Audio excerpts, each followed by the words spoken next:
Hey friends, there are moments in life when faith is not just an abstract idea or a church phrase, but the very breath a person clings to in order to survive the day.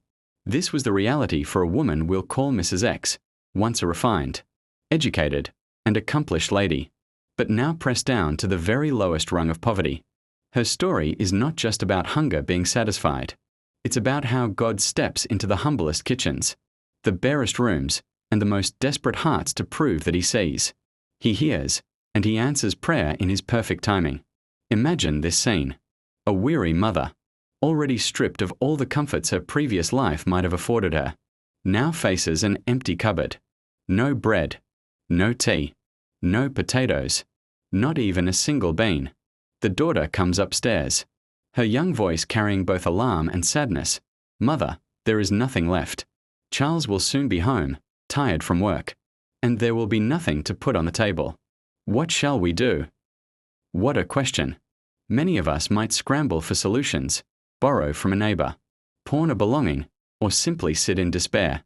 But Mrs. X did not flinch. Her answer was firm, quiet, and resolute. The Lord will send us something before He comes. Pause here and let's draw this in more closely. Can you feel the tension in that little house? 3 o'clock, 4 o'clock, 5 o'clock. The kitchen is still barren, the shelves still bare, the stomach still empty. The daughter growing restless, almost frustrated. "Mother, it is 5 o'clock, and the Lord has not sent us anything." She was stating the obvious, yet hidden in those words was a hint of doubt. The same kind of doubt that creeps into our hearts when the bills are due. The deadline is near, and no help seems to appear. But Mrs. X looked at her daughter with unshaken confidence and replied, "He will, my dear, before 6:30. What kind of faith is this? Not a vague hope, not wishful thinking. It was a confidence rooted in the unchanging character of God, a conviction that He is not only able but also willing to care for His children.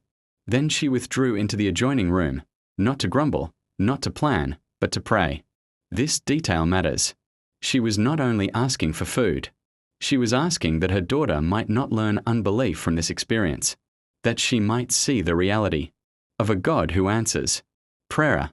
Mrs. X wanted this moment to shape her daughter's faith for life, that when she would one day face her own struggles, she would recall the night when the Lord sent supper at the very last hour. And then, in the kind of timing that makes heaven feel so close to earth, the bell rang. Violently, urgently. The kind of ring that breaks the silence with surprise. At the door stood a gentleman with a valise in his hand. Out of breath, but determined. He explained quickly, "Mrs. X, I rented a room from you a year ago. I left in a hurry, owing you $5. I have not been in the city since, but I am rushing out again. I jumped off the car just to give you this money. Goodbye." And with that, he was gone. $5, in that era, a meaningful sum. More than enough to buy supper, provisions, and peace of mind. The daughter's doubts dissolved in an instant. The empty shelves now had an answer. The hungry stomachs would soon be filled. But more importantly, a young heart was learning that prayer is not wasted breath. It is the cry of a child to a living Father who knows exactly when and how to provide. Think about it for a moment. Why did God allow the larder to become so empty? Why didn't He send help a day earlier? Or keep the shelves half full to soften the trial? Because sometimes, God allows the situation to reach a breaking point so that when deliverance comes, there is no mistaking whose hand provided it. If that gentleman had shown up when food was still in the house, the daughter might have thought, "What a coincidence." But when he came just before Charles walked through the door, with not even a crumb left to eat, the whole household had to confess, "This is the Lord's doing." And isn't this how God often works in our lives? Maybe right now you feel like that daughter, checking the shelves of your own life and finding them bare. The shelves might not be literal food, but perhaps they're shelves of finances, shelves of opportunities, shelves of health, or shelves of hope. You've prayed. You've waited. You've even watched the clock tick closer to the deadline. And still, nothing seems to come. Doubt whispers, "It's 5 o'clock, and the Lord has not sent anything." But God is never late. He is never indifferent. His timing is designed not to weaken your faith, but to purify it. Just as Mrs. X told her daughter with unshaken confidence, "He will, my dear, before 6:30, so you can remind yourself today, my God knows the hour. He knows the need. He knows the way. And He will show up right on time." Now, notice something even more beautiful in the story. The man who came with the $5 had no idea he was part of a divine appointment. For 3 hours that daughter had been watching the clock. But for God, the arrangement had already been made a year earlier, when that man rented a room and left without paying. What looked like an unpaid debt was actually a seed planted for a future miracle. Friends, sometimes the provision for tomorrow's crisis is already in your story today, hidden in what looks like a mistake, a delay, or even a loss. God wastes nothing. He arranges the steps, the debts, the delays, and the detours so that, when the moment comes, your need and His supply collide perfectly. And what was the result of that supper prayer? Not just food on the table, but a legacy of faith in that family. The daughter learned to trust. The son, Charles, came home not to despair but to give testimony. And Mrs. X proved again that her God is faithful. So let me ask you, what empty cupboard are you staring at today? Were you tempted to echo the daughter's words, "It is 5 o'clock, and the Lord has not sent anything"? Instead of despairing, take courage. The God who sent the bag of flour, the $18.75, and the unexpected $5 is the same God who has not forgotten you. In our world today, supper can take many forms. For some it's literally food. For others it's the rent due at the end of the month, the school fees that keep rising, the hospital bill that seems impossible, or even the loneliness of needing companionship at a time when you feel forgotten. The hunger may not always be physical, but the ache is real.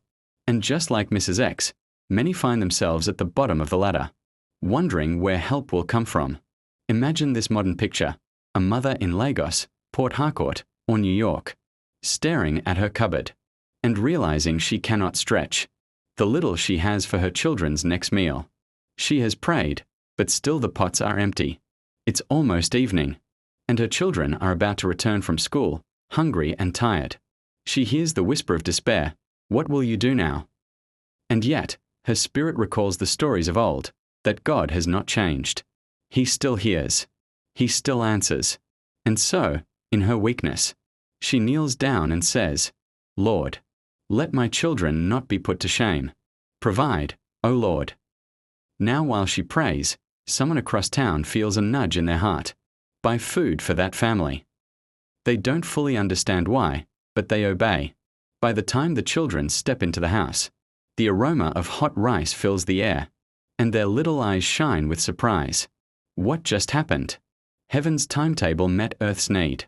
Just like in Mrs. X's story, the cupboard went from empty to full at the very hour it was most needed. This is not fantasy. These things still happen today. I've heard of people who went to the ATM, expecting nothing because they knew their account was bare, only to find that an anonymous transfer had cleared their rent. Others have opened the door to find groceries left without a name. Some have received sudden job offers, or unexpected favors at the exact hour they thought all hope was gone. God loves to show Himself as a Father who knows the details. He doesn't just bless us in bulk. He blesses us in timing. He waits until the story cannot be explained by chance, and then He steps in. That's why Mrs. X's story remains so powerful, because it shows us that God not only supplies but does so in a way that strengthens our faith for the next trial. But notice something else. Mrs. X's unwavering words to her daughter. She didn't say, "I hope God will provide." She didn't say, "Maybe something will turn up." She said, "The Lord will send us something before He comes." That was not arrogance. That was faith. Faith is not blind optimism. It's anchored trust in the character of God. It is saying, "I know my Father. I know His ways. I know He will not abandon me now." Her declaration shaped her daughter's expectations. And that is still true today. What we say in the waiting shapes what others around us will believe. When your children, spouse, or friends see you facing an empty cupboard, will they hear despair in your voice, or will they hear faith? Will you say, "It is over," or will you say, "He will come through"? Faith does not ignore reality. Mrs. X knew there was no food. But faith speaks of a greater reality. My God shall supply all my needs according to his riches in glory. That kind of faith prepares the atmosphere for a miracle. And what about us? When we find ourselves at 5 o'clock moments, when the cupboard is bare and the clock is ticking, can we borrow Mrs. X's words and say, "He will, my dear, before 6:30"? That's not just a phrase, it's a mindset. It's the determination to see God's provision not as an exception, but as the very rhythm of life with him. Think again of that moment when the bell rang at Mrs. X's door. For hours the daughter had doubted. For hours the kitchen had been empty. For hours the clock had been moving closer to disappointment. But in one instant, everything changed. The sound of the doorbell was no ordinary sound. It was heaven's announcement. Provision has arrived. Life is often like that. We wait, we watch, we worry. And then suddenly, a phone call comes.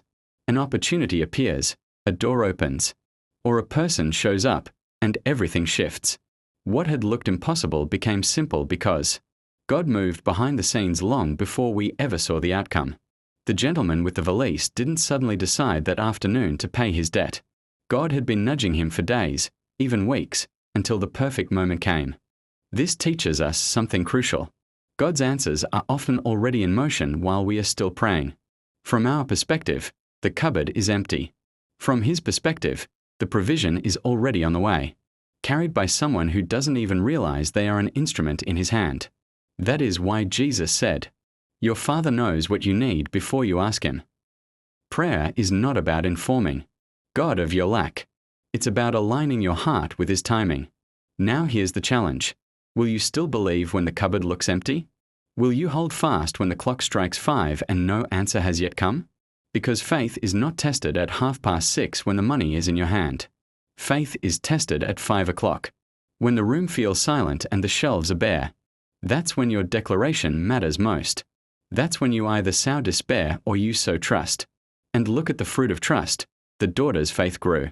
The son came home to a testimony. The whole household was strengthened. If the provision had come earlier, maybe the lesson would not have been as deep. But because it came in the final hour, everyone saw clearly that God had heard their cry. Sometimes God delays not because he does not love us, but because he is writing a story that others will read and believe through us. So, what does this mean for you and me today?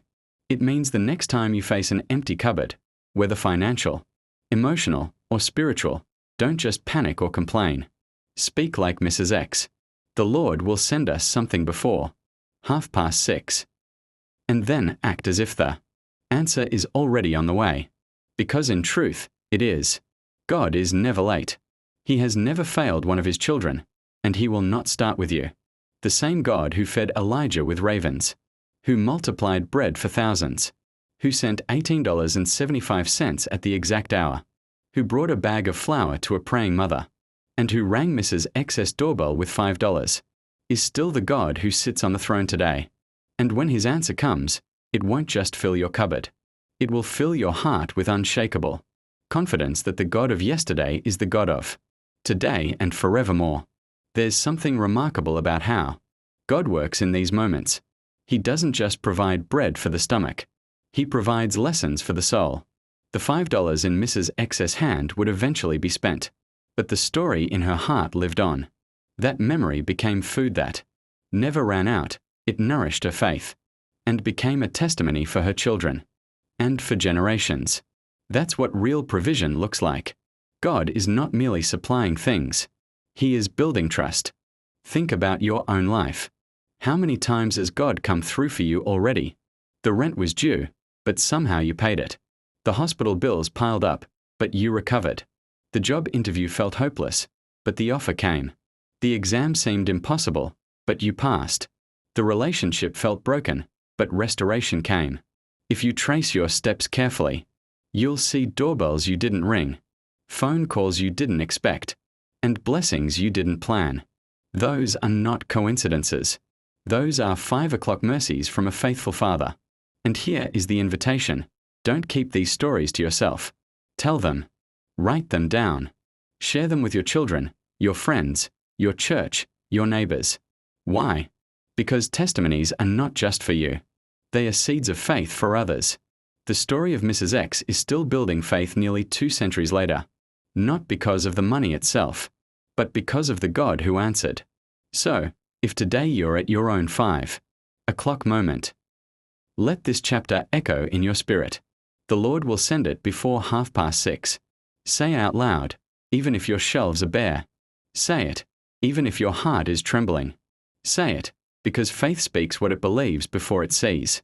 And when the doorbell rings, when the phone buzzes, when the email arrives, when the help shows up, you will know it was not luck, not chance, not coincidence. It was God, faithful and true, keeping His word once again. And when that happens, don't just eat supper. Raise your eyes and say like Mrs. X did, "This is in answer to prayer." Because in that declaration, you will remind yourself, your family, and everyone who hears your story that we serve a God who sees, who hears, and who always comes through, never late, never failing, always right on time. That is the power of a prayer for supper answered. It's not just about bread on the table, it's about a God who is close enough to knock at your door.